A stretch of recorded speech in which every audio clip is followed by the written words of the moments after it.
Rabbi Nachman de Breslev parlait posément, pesant comme à son habitude minutieusement chaque terme pour nous entretenir de la puissance de la vérité et du mensonge, avant et après la création.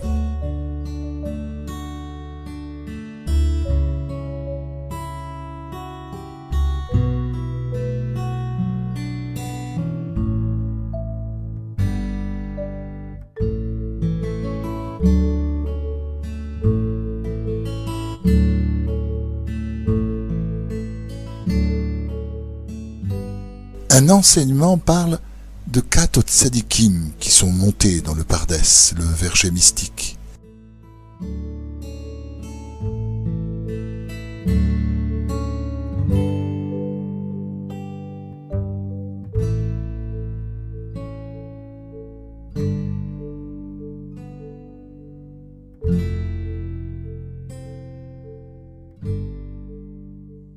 Le récit des 4 qui pénétrèrent dans le Pardès a été de tout temps l'un des passages le plus mystérieux du Talmud, mais aussi le plus raconté.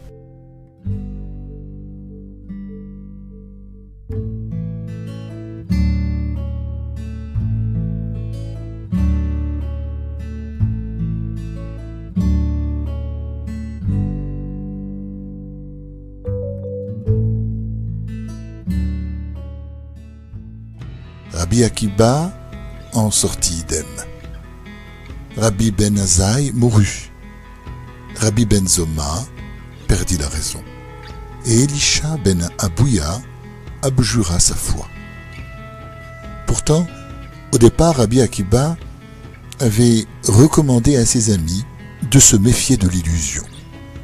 Rabbi Nachman dénonça dans cette leçon le mensonge, véritable maladie, pernicieux à la fois au corps et à l'esprit.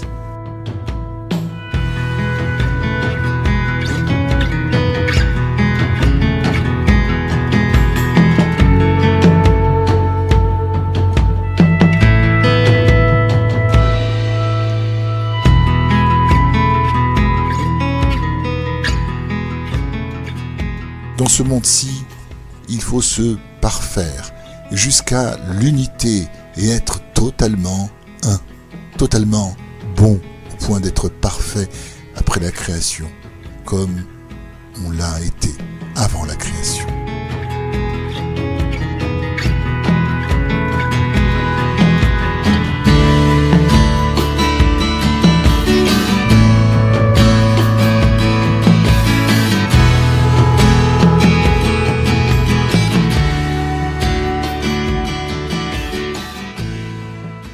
Il expliqua que la vérité est une et unique, et qu'avant la création du monde, toute l'existence était unifiée, intégrée dans l'unicité de Dieu.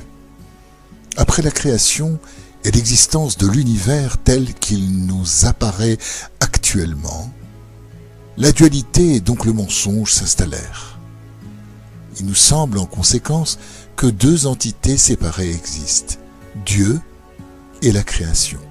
C'est une fausse impression, car notre vision ne fonctionne pas comme elle devrait. En vérité, même après la création du monde, la pré-création reste toujours incluse dans l'unicité de Dieu.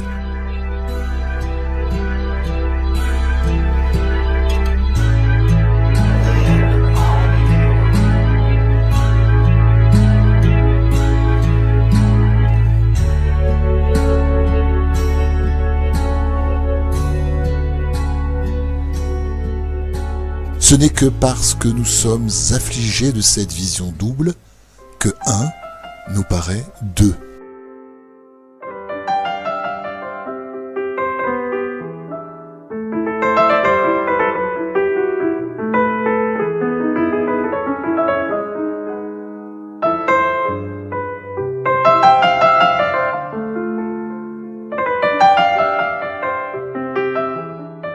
Pour comprendre le rôle joué par le mensonge dans la dualité, il faut se rappeler que lorsque Dieu donna Ève à Adam, le 2e être humain, comme 2 individus ne voient pas les choses de la même façon, le penchant du mal mit à profit ces différences de vue pour introduire le mensonge et l'impureté dans le monde.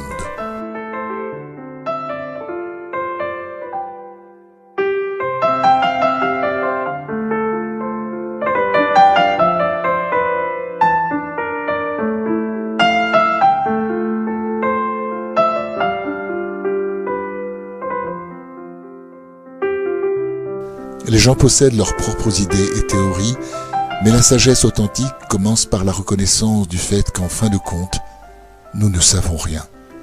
Dieu seul connaît la vérité.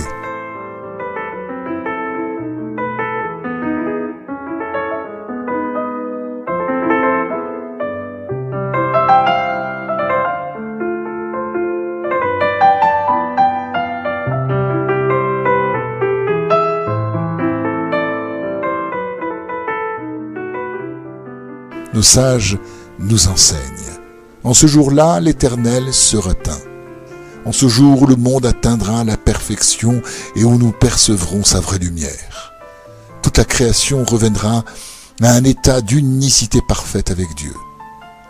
Chaque individu recevra alors sa récompense d'après les efforts qu'il aura déployés en servant Dieu dans ce monde.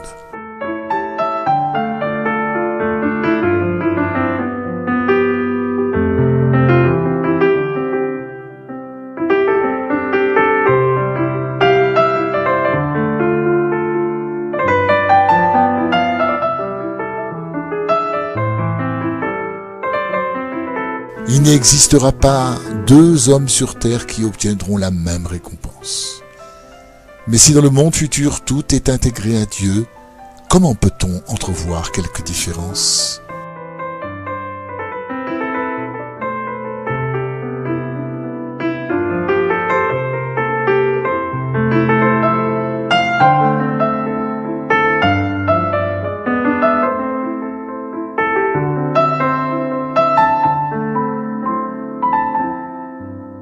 Rabbi Nathan dit que ces concepts sont en vérité extrêmement profonds.